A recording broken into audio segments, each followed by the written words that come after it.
Okay, so the most exciting thing, I guess, for us is that we've been an initiative, a university-wide initiative for the last 8 years, and finally last year we have been, we've bubbled up with the enthusiasm from our community, both outside of the university and within the university, to now move toward the development of a Mindfulness Center. And so, you know,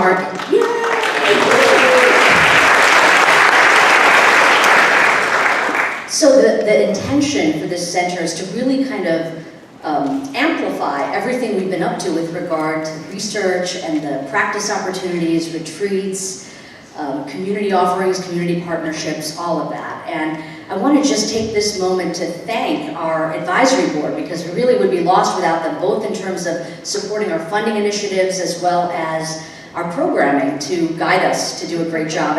And some of them are here tonight. So we've got Marshall Ames, who unfortunately isn't here. He's from the Lennar Foundation, who's already very generously supported us. We've got Victoria Cummick, who is here, and I'd like to just thank Victoria.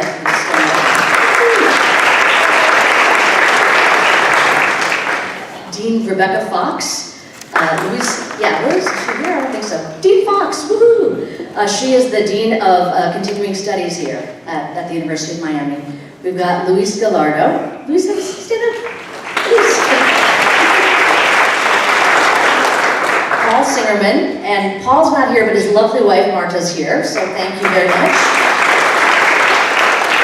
Shelley Tagilski, who unfortunately made the wise choice to drive back home after spending an hour and a half in traffic on her way from Fort Lauderdale. So she's here in spirit, and she's a wonderful person. So this is really a wonderful dream team of advisors that we have, and I'm very excited about what we're going to be able to do next as we build. Now, the main thing I'll say though is that, you know, without a community, we can build, but it doesn't really mean anything. So really, what we want to make sure we do is involve all of you, both in terms of what you'd like to see from us in our partnership and our offerings, and also, frankly, financial support to allow us to actually offer more events like this, where we can have speakers come in and it's open to anybody, and it's open to everybody, right? So that's one thing that we want to do, and I'm very pleased to announce the Victoria Cummick Challenge Grant. So our dear advisory board member, Victoria Cummick, has offered us a $100,000 match challenge. So up to $100,000 in donations she will match, and our cutoff date, I hope we'll meet it by then, is February. So there are some flyers outside. If any of you are interested or know other people that'd be interested, every bit helps. I'm used to writing grants to raise money, so this is a little strange for me to be asking directly, but hey, we want to make this a reality for all of us here at the University of Miami. So just very grateful for Victoria, and ask that all of you help us really benefit, double the impact we can have by having this challenge fulfilled. Now, I'd like to move to some of the things that we actually are offering already as part of our initiative. We've got 3 events that I want to just highlight right now. You know, part of what we've been doing in an ongoing fashion is offering mindfulness training programs. And one of our dear teachers is here today, Lucas. Lucas, do you want to stand up? Woo-hoo. And Lucas is going to be offering another, actually a very innovative course, the Mindfulness Foundations course, which is, he's been offering MBSR here. This is a kind of a deviation from that. That's going to turbocharge you, I think. That's my sense. Look at him. Isn't it going to turbocharge you? So what I wanted to mention is that all of those program offerings are happening in our partnership with the Herbert Wellness Center. So it happens on campus, and we offer these courses. We have another event that's in partnership with a wonderful meditation studio in South Beach called Energy. And this is an evening lecture with Sharon Salzberg. And if you all remember, Sharon was here last spring, and she offered a retreat here. She's coming back. She's actually doing an event for the Marjorie Stoneman Douglas School, and then after that we'll be offering a lecture evening in our partnership with Energy. So do check that out. We'll send out more information about that. And then in January we have another lecture which will probably be in this room with Dan Siegel. So if you know Dan Siegel, it's a wonderful another star that we've been able to lure down to Miami to come talk to us. So these are just some of the things that are happening in the next couple of months, and I hope that you will join us for all of these different activities coming up.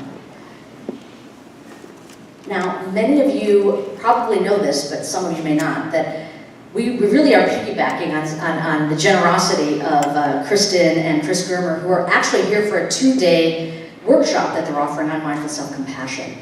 And so if you haven't, I wanted to make kind of an announcement that that workshop will happen here tomorrow and Saturday. And if you haven't signed up yet, there are, as I understand, spaces available. So you can either come on site and sign up, or you can do it online, and there's still a few spots available. So I strongly encourage you to do that. It's sponsored by both the Center for Mindful Self-Compassion, which is Kristin and Chris's center, and our local partners are just a group that is near and dear to our hearts, one of our favorite groups to collaborate with, Mindful Kids Miami. And the point person, or the woman in charge, Sylvia Rojas. Sylvia, you want to just stand up?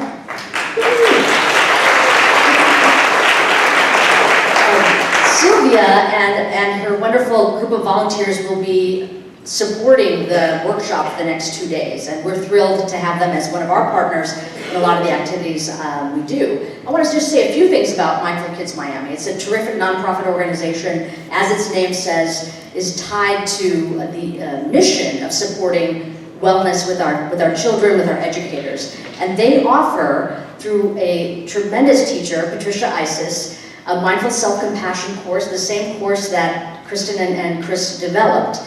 And they offer many other courses as well in MBSR and other trainings for teachers in a partnership with the Miami-Dade School District. So it's a wonderful organization. If you've never gone to any of their events or experienced their trainings, I encourage you to check them out. Okay, it's a great group. All right, so now you're going to be done with me, and we'll move on to the main event. I'm going to just ask my friend and wonderful partner in crime, Scott Rogers, to briefly introduce Kristin before we hand it over to her. Thank you all very much.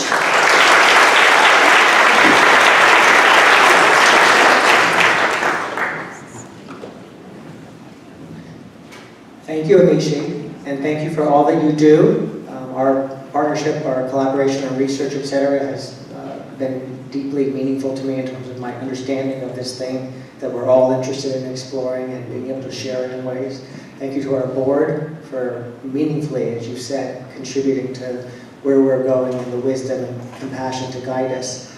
And how wonderful to all be together this evening. Once again, the U Mindfulness community has gathered to be able to have this very special opportunity to learn from an extraordinarily gifted human being. As you may know, we'll have the opportunity to have an issue explored that's very near and dear to your heart, very near and dear to all of our hearts, self-compassion.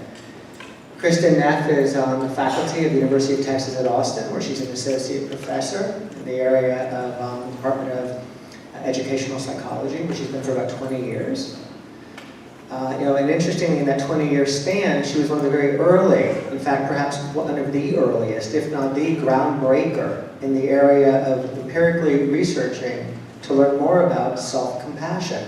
2003, a couple of articles came out that really sort of broke things open, really inspired people, let people realize that there was something that could be explored, not just in terms of the larger wisdom traditions that have always recognized the beauty and the fundamental importance of this to us as human beings and perhaps to our survival when all is said and done, but to also create scales, the self-compassion scale that became a vehicle, an instrument for other researchers to be able to say, now I have a way to do this that I didn't necessarily see before, and to continue to do an enormous amount of research in this area. So we have here a leading researcher as well as a groundbreaker in the area of self-compassion. And there's more, right? Because we have this training program, the 8-week Mindful Self-Compassion program that you collaborated on the development of with Chris, and many of you will have an opportunity to get a real taste of that tomorrow, and some of you probably already have had that opportunity. So a trainer of programs, a developer of programs, a trainer of teachers, so that this doesn't just sort of sit in a narrow environment, but can reach across the world, that can reach us wherever we may be. And there's many people in this world who are far from anything in close proximity. And so the opportunity for people to travel and learn, and you travel a great deal. In addition to being a wonderful researcher and a trainer and a teacher, there's so much media attention given to this because I think we realize in our heart of hearts that it's as important as it gets. You travel the world over. which speaks for real generosity of heart and of your time and of your energy, to be able to share this so that it is spread broadly. So we have in our midst and the opportunity to spend a little time with an extraordinarily important researcher, a trainer, a teacher, a sharer of, a world traveler, but from the heart, because that takes a lot. And in many ways, when Kristin talks about her work, she does so in a way that brings her life's journey into it. So we realize that this is somebody whose professional life and personal life have really come together to fully form the work that she does. That's not easy to do. To be able to do that skillfully, to be able to do that with integrity, allows us to be in the midst of somebody for whom authenticity is unavoidable. And it awakens that in us, because of course we all share that. Now we live in trying times. Perhaps they've always been trying, but they're especially palpable in the trying times in which we live. And it's easy to sometimes look at the trying time part of that statement. But really at the heart of it, it's the we are living, it's the we. And we're all in this together. And it may very well be that the capacity to cultivate a greater, more intense and robust feeling, a sense of compassion for others and for ourselves, perhaps fundamental to it all, self-compassion, may be the salve, the much-needed salve to help us in our healing. And perhaps is the source of the promise and the hope of the future. So I can't imagine who better, more skilled, more wonderfully inclined to guide us on this journey, our journey this evening and maybe tomorrow as well and the next day, to have a deeper understanding and appreciation of self-compassion. So please join me in welcoming Kristin Neff.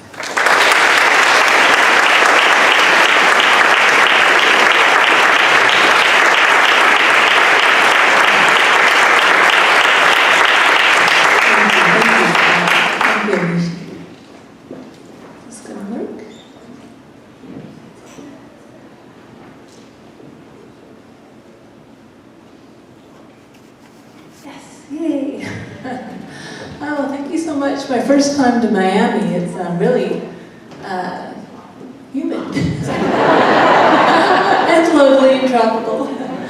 Thank you for having me here. Yeah, so we don't have a lot of time, but I'd like to talk a little bit about self-compassion, what it is, what it isn't. Just to say, for me, it really did start as a personal journey.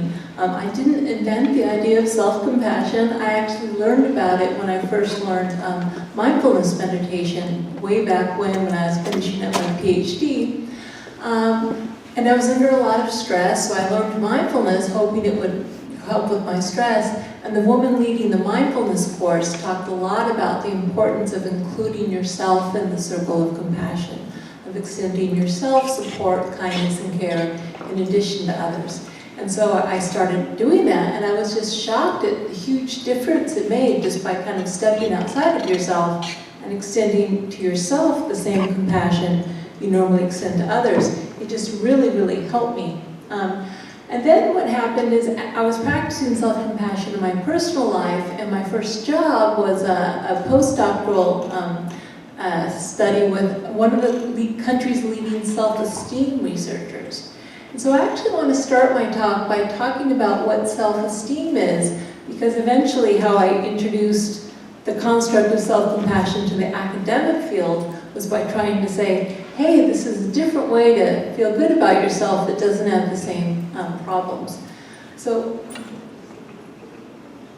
what is self-esteem? We all know the word, but basically it's just an evaluation of self-worth, a judgment that we're a good person, we're a bad person, we're somewhere in between. And for many years, psychology was absolutely in love with self-esteem, right? So there were many training programs in self-esteem, a lot of programs in the schools, a lot of books written about self-esteem. That is an actual book cover, The Complete Idiot's Guide to Enhancing Your Self-Esteem. A little bit of an oxymoron, but there you go.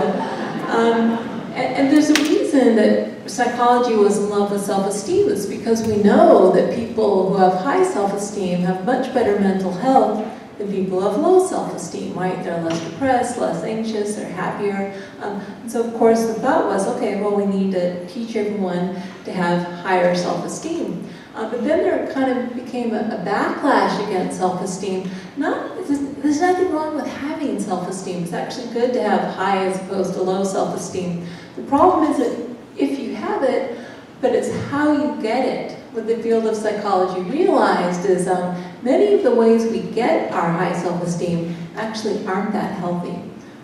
So one of the most fundamental problems with self-esteem is this one.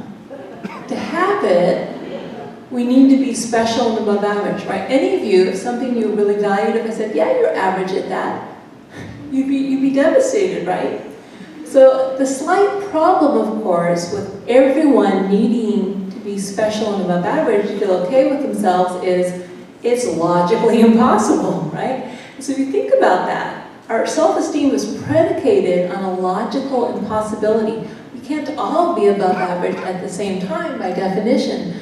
So what happens is we start playing these games that can lead to some problems. For instance, one of the unintended consequences of the self-esteem movement was a rise in narcissism. Right? There's actually work done about Generation Me, a whole generation of kids who are raised in the schools who think they're great, special, the best, and they kind of took it a bit literally. And so if you've ever dated a narcissist, I don't need to tell you the problems of narcissism. So really a big increase of narcissism in our society from well-meaning teachers and parents who just wanted their kids to feel special and above average, but if you're told that too much, it can cause problems. Also, a lot of self-esteem is based on social comparison, right? Am I better than that person? Is she prettier than I am? Is he more successful than I am? This constant jockeying for social position in order to get our self-esteem also leads to very worrying things like bullying and prejudice. We know for certain that the reason young adolescents start to bully is because they're trying to enhance their self-esteem. If I can pick on that nerdy kid and be seen as cool in the eyes of the other kids in school, I feel good about myself, right? And then that bullying kind of transforms in adulthood to things like prejudice. Now, I don't want to minimize prejudice to just self-esteem. I mean, there's power, there's a lot of things that go into prejudice. But at least some aspect of the desire to feel that my ethnic, racial, gender group is better than yours is because I can feel better about myself as a result.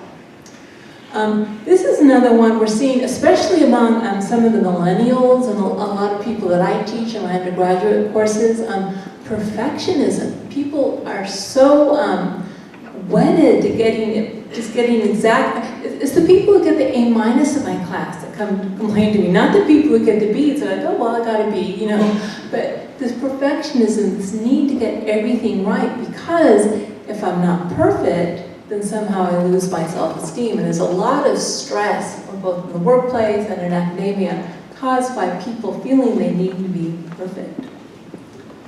But probably one of the biggest problems with self-esteem is that it's contingent. In other words, we have it when things are going well for us, but we don't have it when things aren't going so well. And so therefore our self-esteem is kind of unstable. It goes up and down depending on what type of day we're having.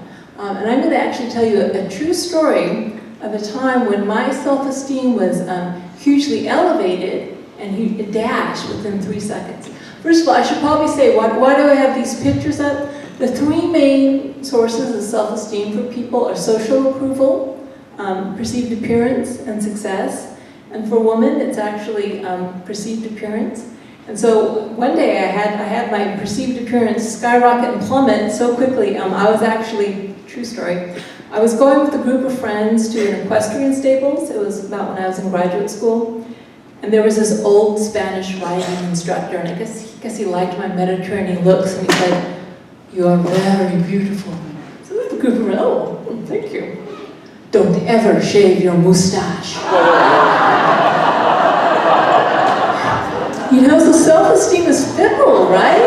One moment you feel good, and next moment you're dashed. And so really, and the thing about self-esteem is it's a fair weather friend, isn't it, right? It's there for us when times are good, but when we fail, or someone tells us to don't shave our mustache, or whatever it is, when we fall flat on our face, precisely when we need self-esteem the most, it deserts us, right? And so the inevitable result of all this is just feelings of inadequacy, right? Because we can't always get it right. We won't always have that perfect day where everything goes our way. There will always be someone doing it better, okay? And so it was while I was learning about all these problems with self-esteem and practicing self-compassion in my personal life that I really thought, well, this is a great alternative way to have a good relationship with yourself that's not based on judging yourself positively. It's just based pretty much on treating yourself kindly and with care. So let me kind of define what self-compassion is. There's an easy way to think about it and a slightly more academic way to think about it. The easiest way to think about what self-compassion is simply treating yourself with the same kindness, care, and concern that you would show to a close friend who is struggling, right? And so if you think about those times when we're at our most compassionate, we tend to, most people anyway, are at their best when they're with a close friend they care about. You know, sometimes people, our nearest and dearest, our spouses, our children, we may not always be compassionate. And let's face it, people we don't know very well, we aren't always so compassionate toward. But usually we've got a few relationships in our life, people we really care about, and when they come to us and they're suffering in some way, or they made a mistake, they're feeling bad about themselves, we know how to respond. You know, we know what to say, we know what tone of voice to use. So really at a very simple level, all we're doing with self-compassion is learning to relate to ourselves that same way when we struggle, okay? Tone of voice, caring, concern, understanding. It's not rocket science. And that's the thing about self-compassion. It's actually a skill most of us have learned in adolescence, how to be a good friend. And the bit that's a bit tricky is how to remember and give ourselves permission to be kind to ourselves. Okay. So that's the easiest way to think about what self-compassion is, but as was mentioned, I did actually go on to start researching self-compassion. So this is Neff's 3-component model, self-compassion, 2003, if any of you want to use it in a reference. So basically, when I was trying to think about how to define what self-compassion was, I started by thinking, well, what goes into the experience of compassion for others? And really, when you have compassion for others, the first thing you have to do is to be mindful, be willing to turn toward and notice that someone's in pain. And you know, we don't always want to do that. If you think about, you know, when we walk by those homeless people on the street because we're just too busy, it's because we don't have the presence to be able to, wow, that's really hard, right? So we have to be mindful of pain as a first step, and then we have to respond with kindness. And then finally, according to my model, you have to remember that imperfection, suffering, is part of the shared human condition. Right? So let me walk you through all these a little more carefully. So again, mindfulness, as you probably all know because you're connected to the Center for Mindfulness here, is the ability to be with painful feelings as they are.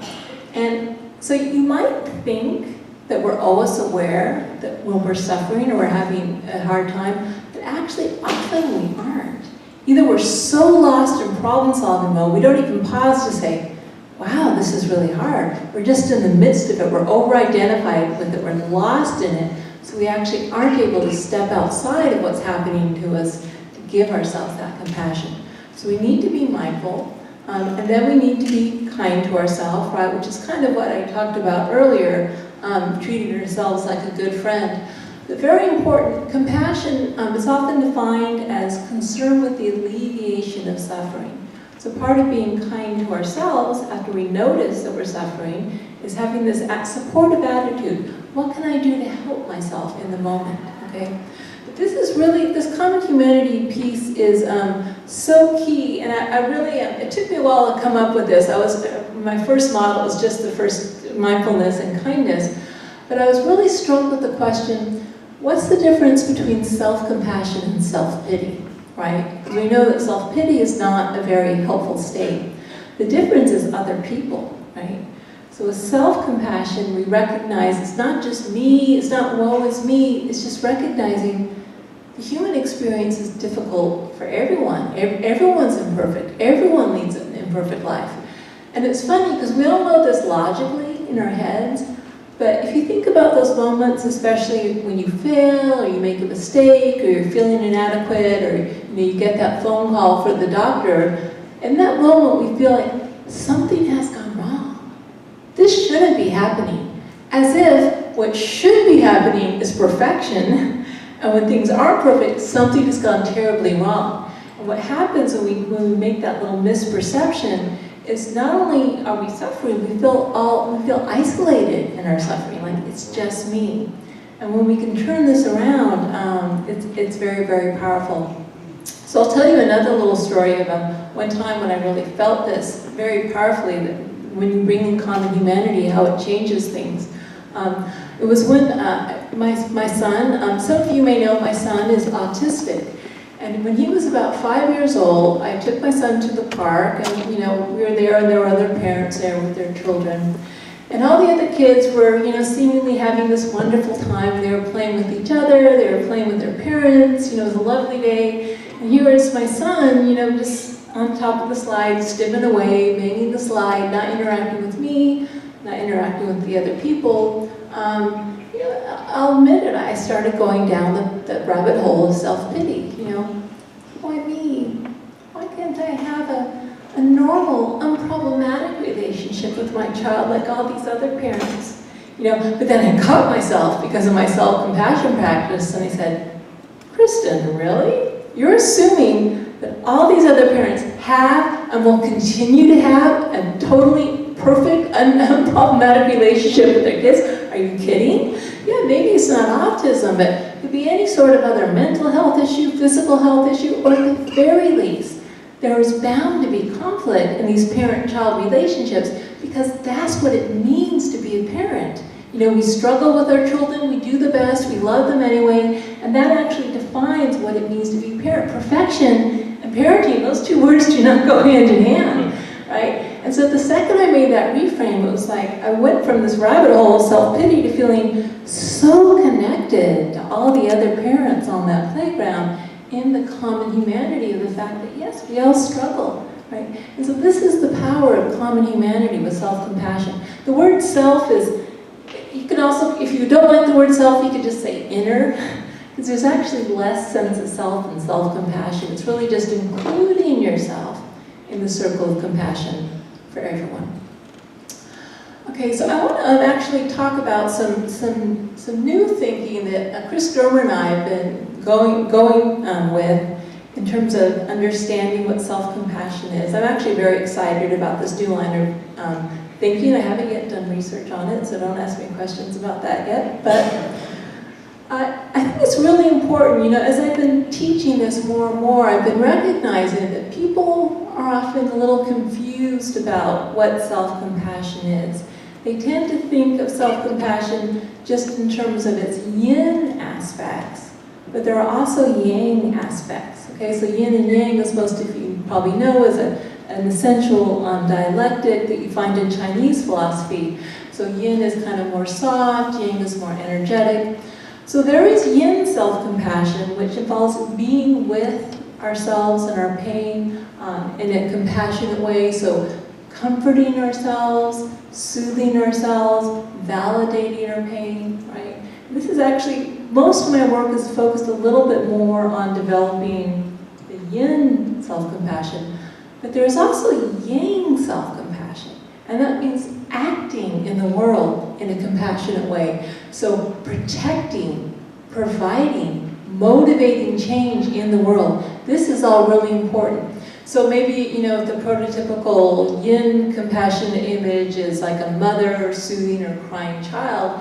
It's no less compassionate when that firefighter goes into a burning building and risks his life to save the people who are about to be eaten up by flames.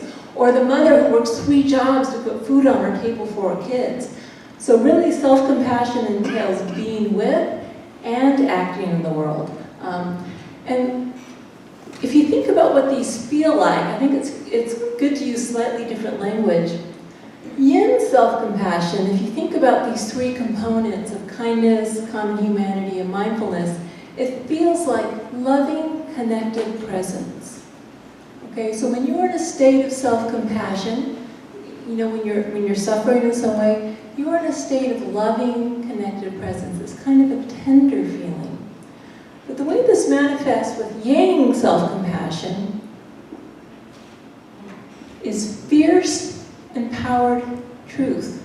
Same three components, but very different feeling. So in other words, kindness in Yang self-compassion is fierce. It's like mama bear.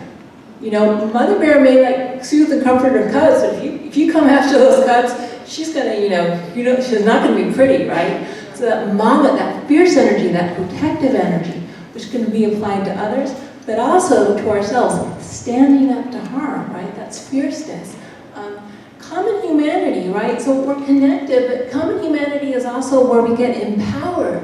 We stand with our brothers and sisters. It's not just us. Me too. Me too. Actually, someone asked a question about me too. I had it in my talk. Me too. This is part of the common humanity of compassion. When we stand together to protect ourselves and others from harm, we get empowered, right? And then mindfulness, when it's aimed toward the kind of the Yang form, is the ability to see, perceive, and speak the truth, right? This is also a really essential part of self-compassion and alleviating suffering. When we see harm being done, we have to be willing to see it. We can't, you know, turn our heads away. And we need to be able to tell our stories and to speak the truth. So I actually want to give you all a little felt sense of what I've been talking about, if you're willing. And this actually, if you could stand up for this, you don't have to stand if standing's an issue, but you can also do it in your seat, but if you need a little stretch, it's nice to do it standing.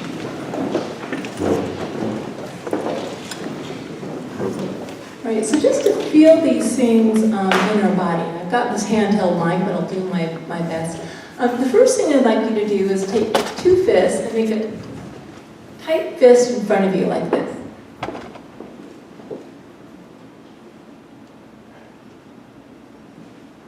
Okay, this is actually what self-criticism, the lack of self-compassion, feels like. Beating ourselves up. What does this evoke in you when you make this tight-fisted stance? What kind of moods or emotions come up when you do this? It's anger, stress, tension, aggressive, yeah. Now if you open your fist and open both hands to the ceiling like this, right? This is kind of what mindfulness feels like when we let go of the struggle and we open to what is. So what changes in your perception? What does this feel like? Open, relief, expansive, right? Okay, now if you kind of reach toward the other people in this room, you include other people. No actual hugging, you can if you want. So what does it feel like when we reach toward others? Warm, connected, right? So this is what common humanity feels like. And then finally, if you put one hand over the other, and put both hands over the center of your chest. Right, when we bring the kindness and the care in. So what does this feel like? Soothing, peaceful, right, safe. Okay. And so this is actually more of a yin self-compassion gesture. But remember, there's also yang self-compassion.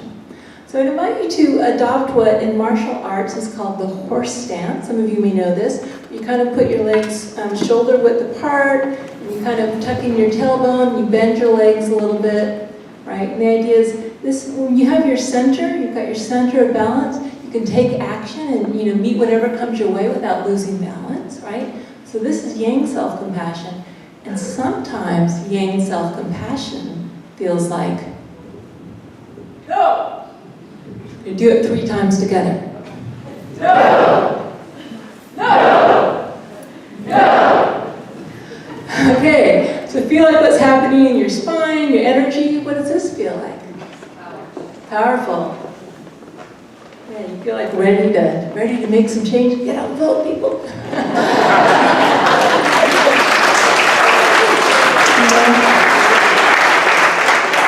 But this is also an important element of self-compassion, and we have to do both, and what we really need is integrate both simultaneously, which is easier said than done, and I'm kind of working on that now.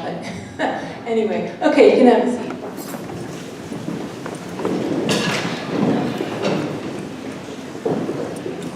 So I want to have time for questions. So I'll go through this really quickly.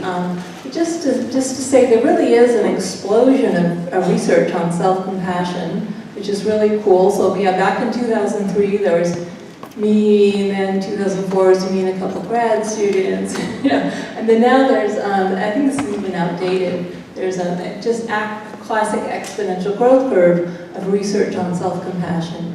And the bottom line is pretty much that self-compassion is strongly linked to well-being, okay? So it's linked to lessen negative states of mind, like less depression, stress, anxiety, disordered eating, etc. And also linked to increased positive states of mind, like happiness and self-confidence and even immune function, a few studies on this. And I think that's because, if you think about it, when we hold our pain in this loving, connected presence, the pain kind of subsides a bit, but the loving, connected presence is actually a positive emotion. So it reduces negative emotions and enhances positive emotions simultaneously. The research does show that, in some ways, I should say self-esteem is also strongly linked to psychological health. That's why people are so in love with it. But so self-compassion offers the same mental health benefits as self-esteem, but it doesn't have the same pitfalls. So it's not linked to social comparison. I mean, you don't have to be special and above average to have self-compassion. You just have to be a flawed human being like everyone else. I can check that box. I can do that, no problem, right? No association with narcissism, and the sense of self-worth that comes from self-compassion is much more stable because it's there for you when you're doing well, but it's there for you when you fail, just when you need it most. There are 5 main misgivings about self-compassion. These are actually kind of blocks. They're cultural blocks, they're personal blocks to self-compassion. These 5 come up again and again wherever I teach. I finally just started writing them down. It's a form of self-pity, it means weakness, it'll lead to self-indulgence, it's selfish, and it will undermine motivation. And if you had heard me speak maybe 10 years ago, I would have given you a lot of complex philosophical reasons why these aren't so. Now I can just show you the research, because the research shows that actually all these are misperceptions, they aren't true. So for instance, we know through the research that self-compassion is linked to less self-focus. It's not about self-pity. It's first of all less rumination when you're just stuck in your negative thoughts, and it's linked to greater social connectedness. So it's not self-pity. We know that self-compassion, I feel confident now saying that it's really one of the most powerful sources of strength, coping, and resilience we have available. It is not weak.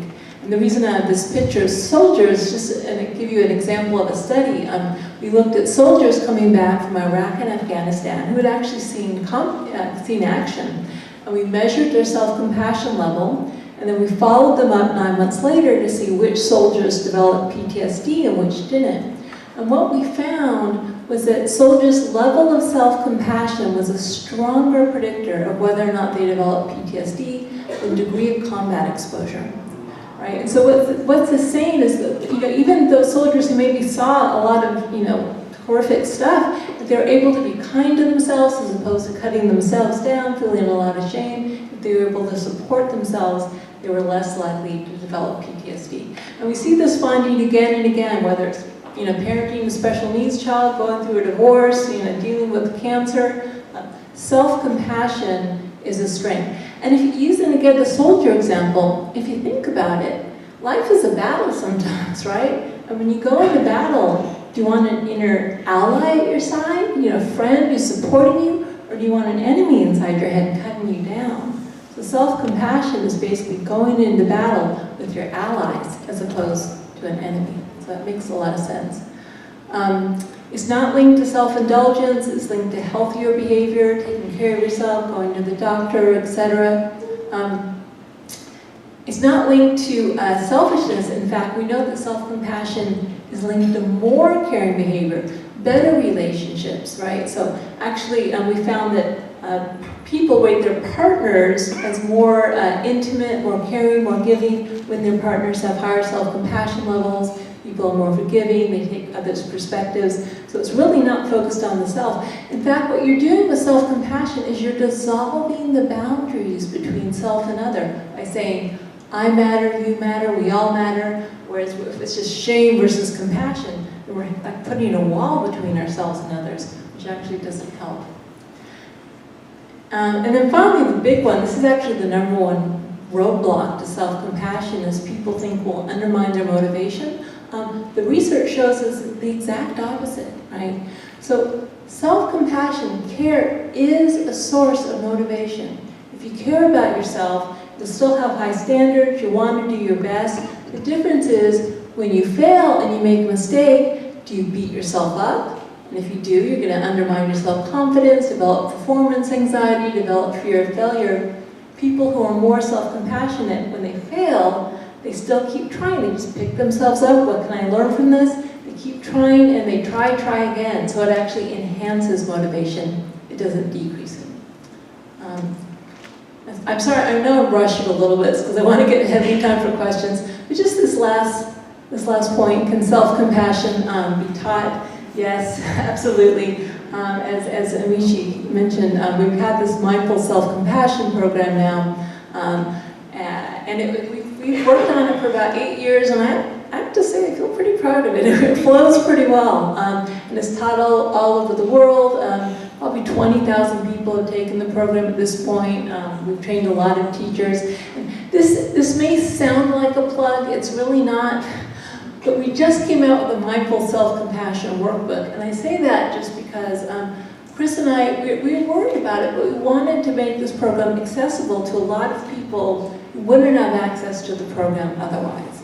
So you can take the entire program by yourself in workbook format, so that's available as well. Okay, so I think I have a few minutes for questions, don't I? Got 10 minutes?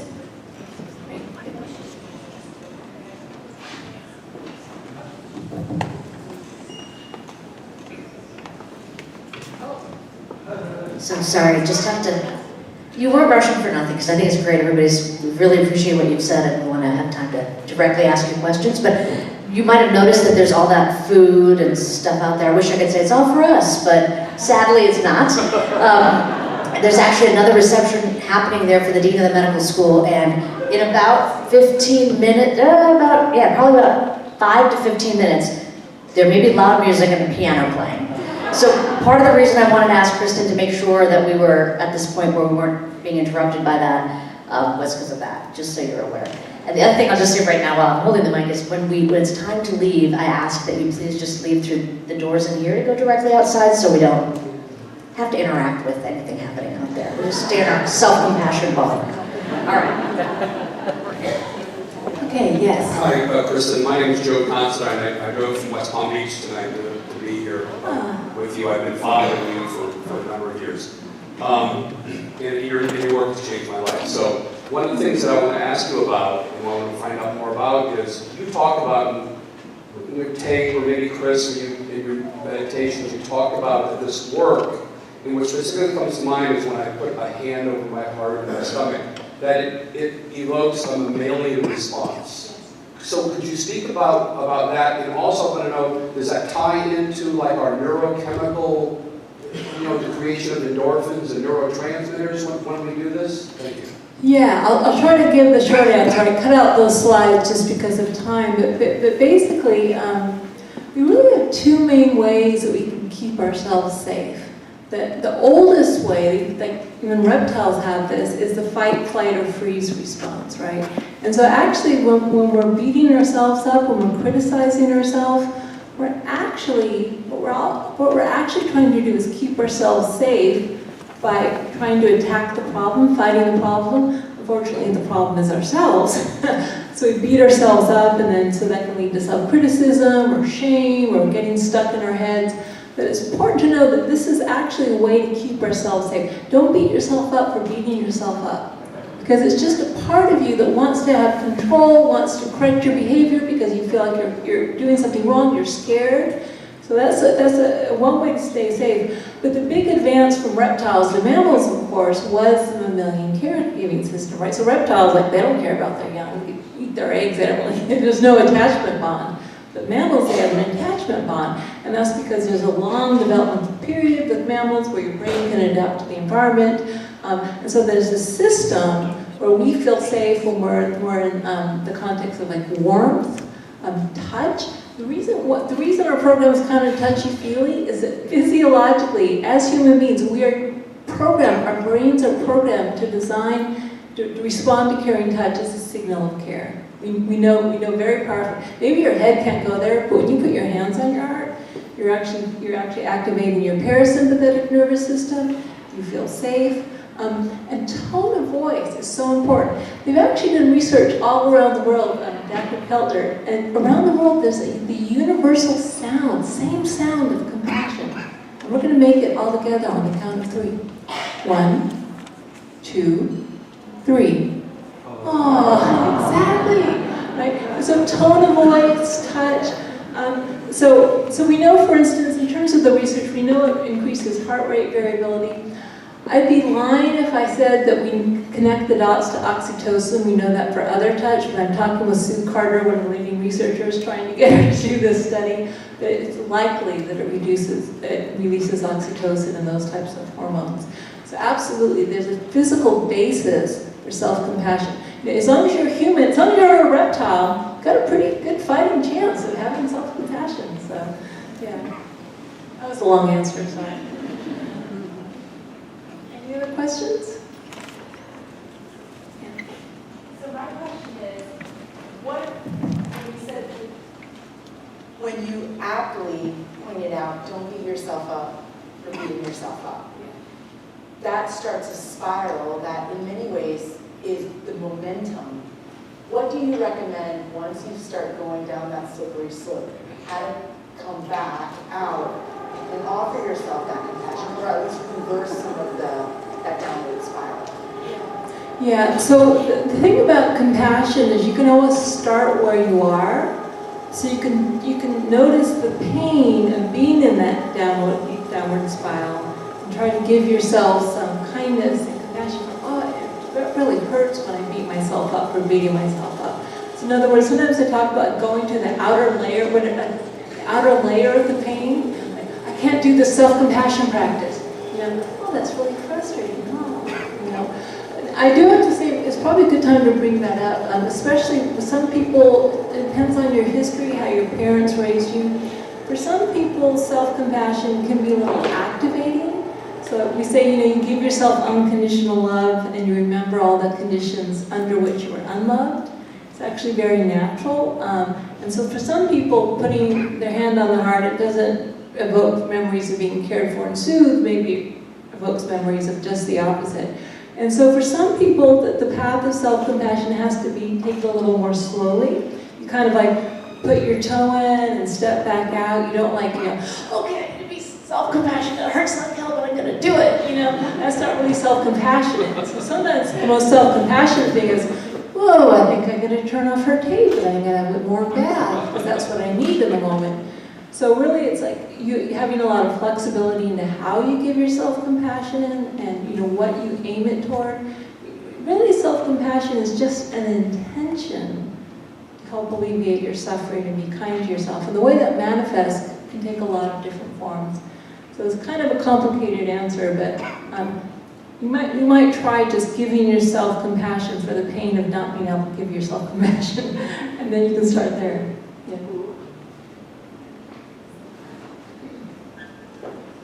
First off, thank you very much for all of your research and sharing it with us and the world. My question is in regards to children. Have you done research with children and how it's introduced, or do you have a recommendation? Yeah, so we've done a fair amount of research with adolescents, and there's actually a teen adaptation of the program called Making Friends of Yourself, which you can find if you go to the Center for MSC. You can find the link there. With children, there hasn't been much done. Part of it is the lack of a scale, and I'm working on that, my youth scale, but it's not quite ready yet. Informally, just kind of like a lot of people who teach mindfulness to kids, and I'll talk more with Mindfulness Kids Miami. It can be slipped in kind of in a very easy way, which is just using the concept of friendship. Right, so about by age 7, the main developmental task of that early childhood period is friendship development, peer development. And so there's some books written for kids talking about being a good friend to yourself, being your own best friend. And so, you probably don't want to get into Neff's 3-component model when you're dealing with 7-year-olds, but you certainly can talk about how to be a good friend to yourself. All right, so just like when kids are just first learning what it means to be a good friend, you can also introduce those ideas of also being a good friend to yourself. But there's very little research on it, so hopefully soon. Where did you get those workbooks? The workbook, yeah. But I think you can get it, believe it or not, this just came out in August. They sold out on Amazon already. Can you believe that? It's like, it's amazing. I know. This was amazing. So they should be back in stock this week. So Amazon, any bookseller. But yeah, they sold out the entire first print run in 6 weeks. So cool. Oh, the Mindful Self-Compassion Workbook. Yeah. Someone's holding it up right there.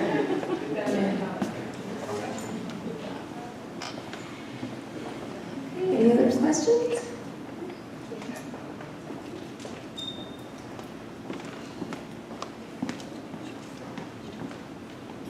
Well, thank you very much for being here. I have a question about fear and self-compassion. If you've done some research, and actually we can correlate any kind of managing fear when we practice self-compassion. That's interesting. Paul Gilbert, a colleague, has done work on fear of self-compassion. Some people have fear of self-compassion, especially people with trauma histories. But does self-compassion reduce fear? Gosh. It's not coming to mind if that's been, it'd be amazing if it hadn't been. But I can't, I'll look into that. I'll go to Google Scholar and I'll tell you. Anecdotally it does, because really, what happens when you give yourself compassion is you're activating your attachment system. You're kind of self-activating that feeling of being cared for and safe. So it logically feels like it should reduce fear, but I just don't want to say that if I can't have it come to mind, so I'll get back to you on that one. It's a good question. Oh, it does reduce anxiety. Does that count? Okay. Well, fear and anxiety, I was thinking like fear of snakes or something. Anxiety, yeah, it does. Okay, thank you. Yes. Sorry about that. Yeah, big literature reduces anxiety, so I guess that means it reduces fear. But I'm thinking, anyway.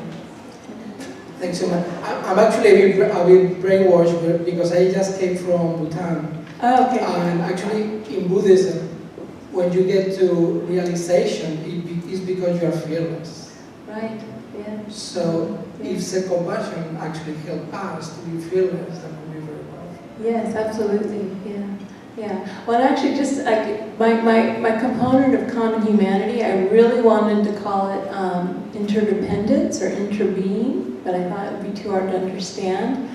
Theoretically, if you were to take this far enough as a practice, the realization of common humanities and interbeing in no separate self, that's actually where that wisdom part of the contemplative practice brings you, which does allow you to be fearless because there's no one to be fearful for. Yeah. Okay. Oh, hi. Thank you for coming. Hopefully I can articulate my question in a way to get a specific answer. You mentioned a homeless person when you pass. There's a lot of time it's easier to just or not feel.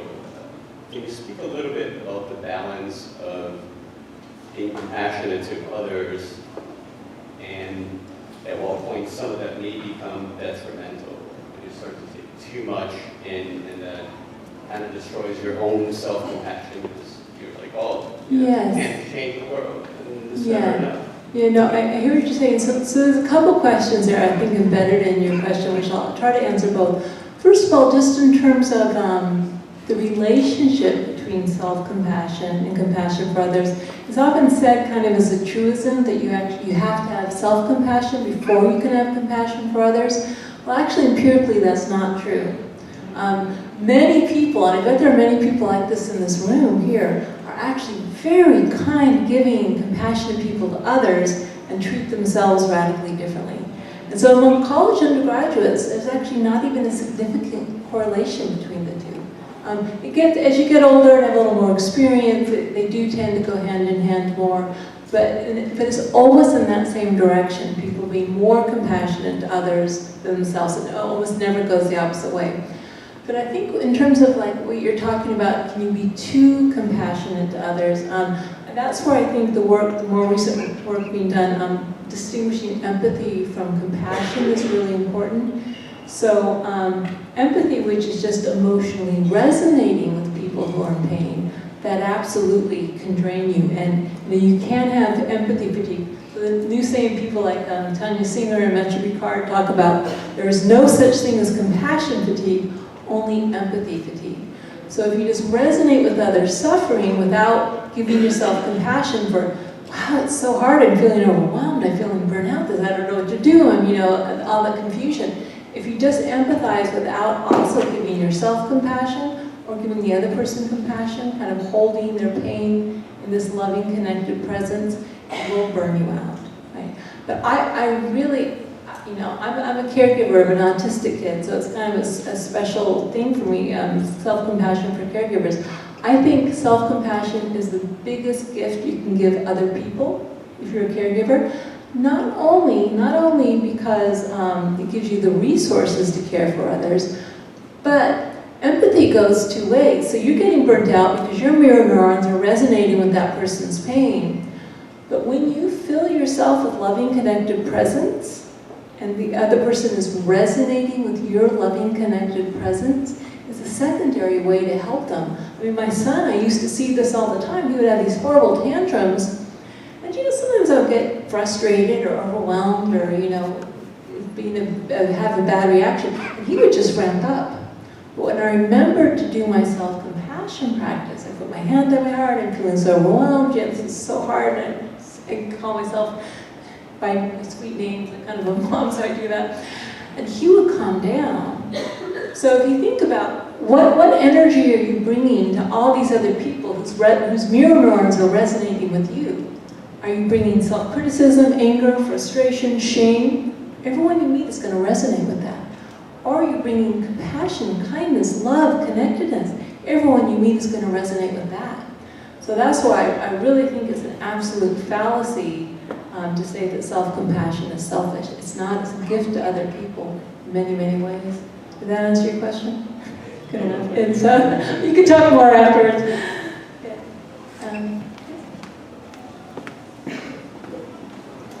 And then there's a gentleman in the back. And should these people ask too, Mishi? Or okay, yeah. You first in the striped shirt. Oh. Yes, Hi. I just had a question. Are there any statistics on what you were just talking about as far as people being more compassionate to others versus being more compassionate to themselves, or kind of equal? Right. Okay. So it's kind of a complicated question. So correlationally, so I've got a study, you can find it on my website, looking at the correlation between self-compassion and compassion for others. Statistically, because it's within person, I don't want to get too complicated, but it's actually, you can't really compare within person levels directly of self and other compassion. We have found a way to do it. But we're just coming out hopefully soon in a few months with our compassion for others scale. So I'm waiting to publish the paper. I found a way to compare means, it's like standard errors, it's very complicated. It's not out yet though. So the short answer is no. But if you go to my very first paper back in 2003, you can see how many people say they're kinder to others than themselves. It's a little something that I know people keep getting on me for that one. Thank you so much for being here. We appreciate you. My question, you commented on how practicing self-compassion makes it easier and more natural to be compassionate to others. And I'm curious if the converse is true. Does practicing compassion for others make it easier to be compassionate to oneself? And could that be a valuable place to start for people who have difficulty with self-compassion? Yeah, so in terms of, there's been one study by Julian and Briannes where they actually had undergraduates, and they actually tested that hypothesis. They had one group of people imagine giving compassionate advice to a friend, and then gave it to themselves versus control groups. And absolutely it did. So being compassionate to others, you might think it kind of gets the care juices flowing. It can be so inexact. So once you get like the care system activated, then you can kind of tuck yourself in. And in fact, we have, in our program, we use that as a technique. We just, it's kind of like classic loving kindness meditation. Often you practice generating compassion for others, and then once it's going, then you slip yourself in and it can be easier. And I really do think, so for instance, we're having actually a compassion conference, if any of you are interested, in Omega at the end of this month. And we're working with compassion cultivation training, which is, we focus mainly on self-compassion and some compassion for others. They focus mainly on compassion for others and some self-compassion. And I think, first of all, like everyone should take both programs. But for different people, there's different doorways in. So some people, it's best to start with compassion for others and then kind of generalize to themselves. Some people, they can't even do that. They need to start with themselves. Some people are better starting with mindfulness practice and grounding there and then developing self-compassion. So I really see these as all different doorways into the same room. And which doorway you go through kind of depends on where you are in your life, your personality type.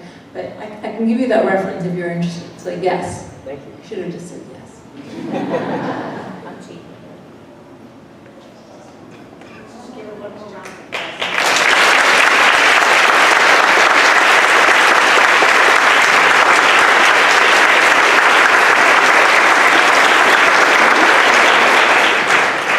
Thank you, everyone, and we'll look forward to seeing you at our next Mindfulness event. One last announcement, just remember to go out those doors. Have a good evening.